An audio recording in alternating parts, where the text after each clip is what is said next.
Problem on டைசஸில் ஒரு question. ஓகேவா, கொஷினில் என்ன கொடுத்துருக்காங்கன்னு பாருங்கள்.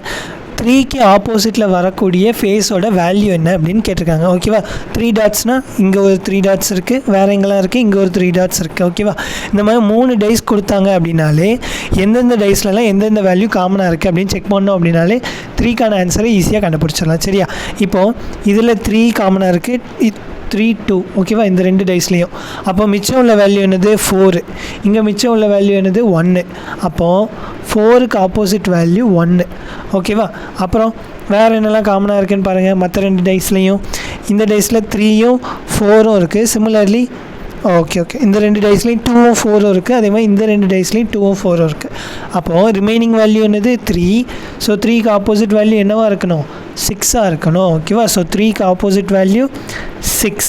சிமிலர்லி 2க்கு ஆப்போசிட் வேல்யூ என்ன அப்படின்னு கமெண்ட் பண்ணுங்கள். ஓகேவா, மறக்காமல் ஒரு லைக் பண்ணிடுங்க. தேங்க்யூ.